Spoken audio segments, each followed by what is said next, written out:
ever fallen in love with somebody and thought that, oh my gosh, finally, I'm going to be so happy, I'm going to live happily ever after, just like in the movies?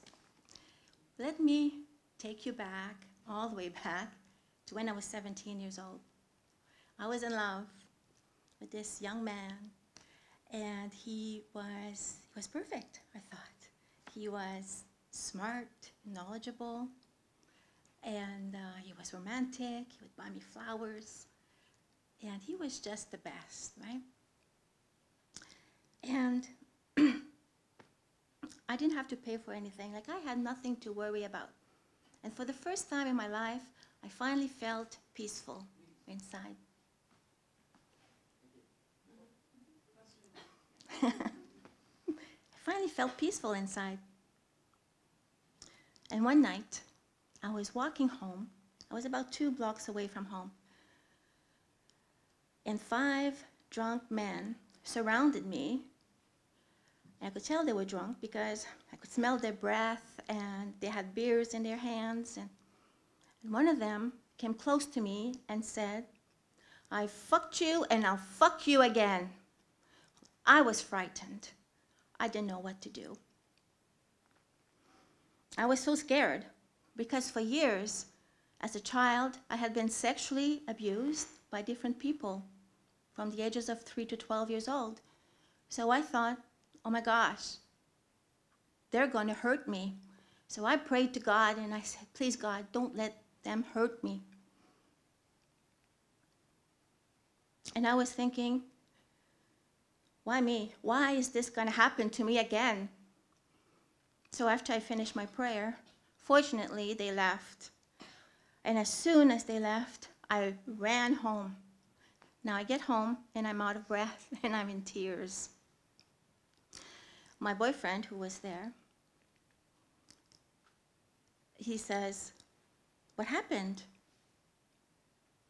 I couldn't speak right away because I was, I was so sad. But finally I calmed down, and then I said, I explained to him what happened. And then he looks at me and he said, "Well, nothing happened, so stop crying." So he said that, and it brought me back to how my dad used to talk to us. And then I thought, oh my gosh,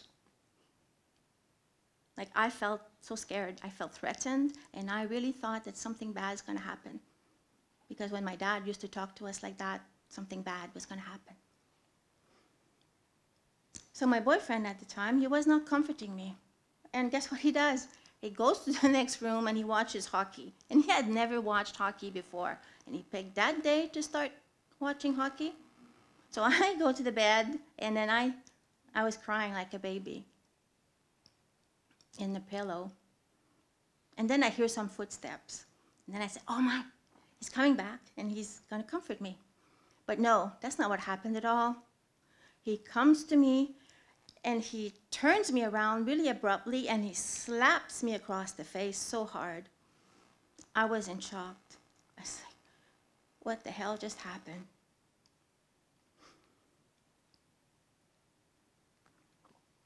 I was living a nightmare, I thought. Like, he's supposed to love me. Why is he doing this to me when I need him the most? So I started thinking, why can people love me? What is so wrong with me that nobody can fucking love me properly? I've seen what love is. I've seen movies. I've had friends that experienced love, but it never happened to me. Started to think, well, maybe I'm not good enough. Something must be wrong with me. So all these things happened in my head, and it made me cry even more. And I didn't want to be in that apartment anymore, so I left the building to cry on my own. And then all of a sudden, this police car arrives. And then the police officer starts walking towards me, and he said, "What's wrong?" I said, "Don't worry. It's just an emotional problem I have. Nothing's wrong." But he was such a nice man. And he said, "Why don't you come to the police car and sit with me and we'll talk about it?" I said, okay. So he makes me sit in the front seat. That was kind of cool, I thought, right? Not in the back seat like the criminal. So anyway, I eventually confessed to him what happened that night, and he wanted to come in and talk to my boyfriend. But I said, no, it's okay. Everything's going to be okay. You see, in my heart, I really believe that this will never happen again.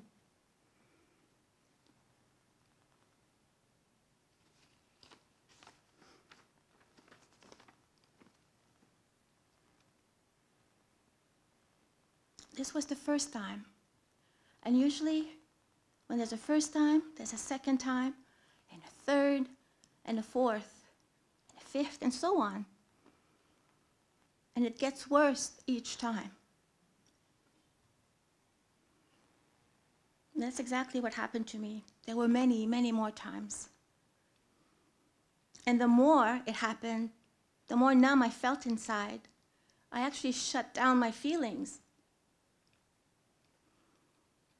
I didn't feel comfortable anymore to express any kind of emotion. Not the bad emotions, you know? Because I didn't want to be hit again.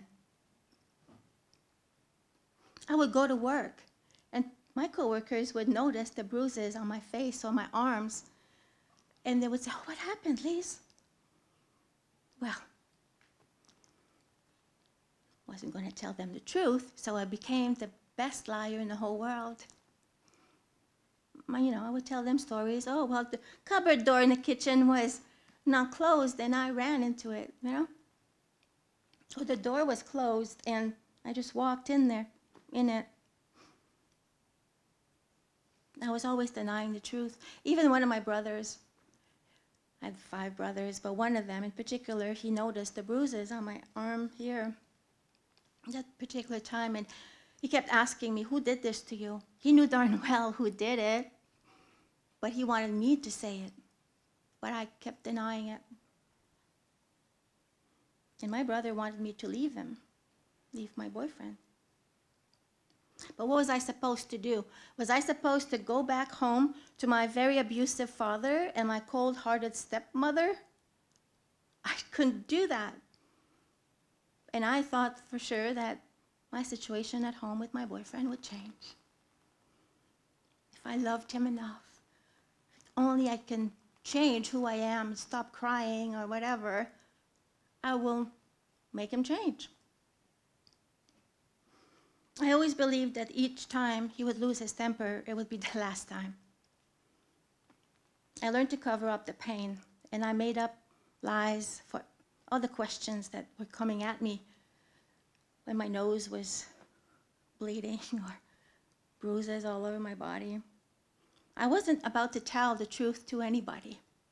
It was hard to think that the person who I loved and is supposed to love me was hitting me. I didn't want to talk about that. I didn't even want to admit it to myself. How could I admit it to anybody else? It felt scary to confess what was happening. Guess what I did? I was living with him, but guess what I did? I actually married him. Yeah, because I was hoping always that he would change. I was only 18 when I got married, you see. And I felt it must be my fault, because maybe I was a bad girl. After all, my dad was also so abusive to us, his children. He had 7 children. And I thought, well, maybe I deserved it somehow. My dad used to say, "Bad kids get punished and get hit." So my husband was hitting me. It was my fault, right? Eventually, we started attending a church. And one time I was crying. Like, when am I not crying, right? I was crying this particular time, and he puts this paper bag over my head, thinking that I'll stop crying. Why didn't he think that just putting his arms around me would make me stop crying? But no. So he had this paper bag over my head. And then, I can't see, and I can't eventually I couldn't start breathing. I couldn't breathe, stop breathing. So I was pushing his arms away from me, and I accidentally hit him. So he takes the paper bag off my head at that time, and he phones somebody. He phones the actual church minister saying, my wife hit me. Imagine. And now the minister wants to talk to me, so I get on the phone. And the minister says, Lise, do you know it's a sin to hit your husband? Well, I tried, but he did, but, no. Well, he kept interrupting me. I could not tell him what happened because he didn't want to listen to me. He was a church minister.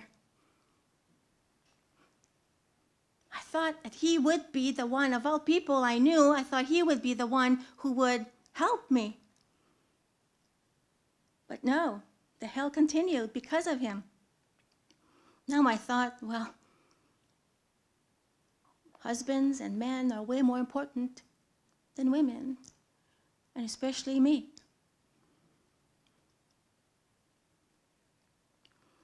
It reinforced my belief from childhood that I was a piece of shit. I had found the right man, I thought. He was so nice. What happened? He was loving and kind. Who the hell did I marry? I couldn't trust my judgment anymore. I felt so alone and terrified all over again. It brought back things that my dad used to say and do, and it's like, I'm just nobody, just a piece of dirt. Just walk all over me, why don't you? Just take me and abuse me, do whatever you want with me, I thought. I felt like no one was ever there to protect me. Our marriage lasted 7 years. I guess I got the 7-year itch. Why did I stay so long? Why did I wait all this time before leaving him? I felt lost and completely alone. What was I supposed to do? I didn't have the courage to leave him. I had all these reasons, like, how am I gonna support myself financially? At that time, I had a 2-year-old, and where am I going to go? I have no one. So I prayed to God for help. And one day, we had a new neighbor. Her name was Ginny, and she was just about a few years older than me, maybe 5 or 6 years older, and she was awesome. She was full of wisdom.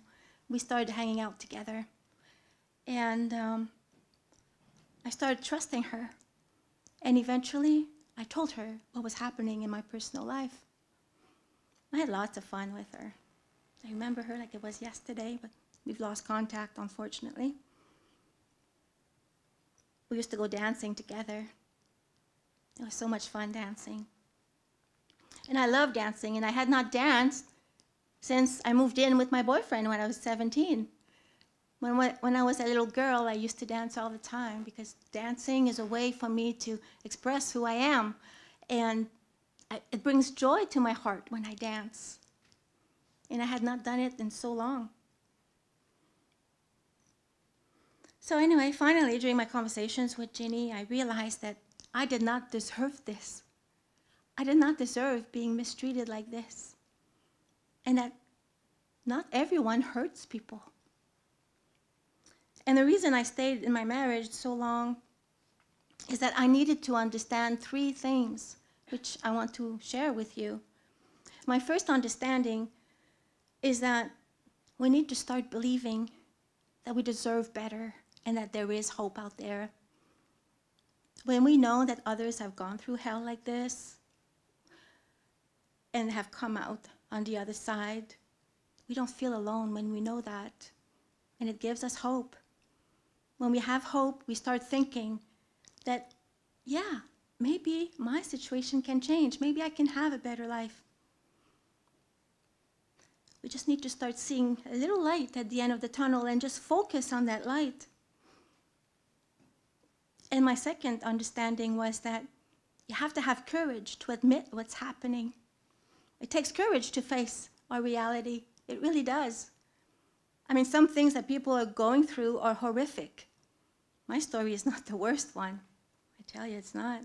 It's not easy, but we must be courageous. It's not your fault if someone is mistreating you.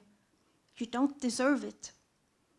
And number 3 is to share your story with somebody you can trust. Maybe you don't have anybody, but talk to God, talk to the universe. Just look at yourself in the mirror and tell yourself.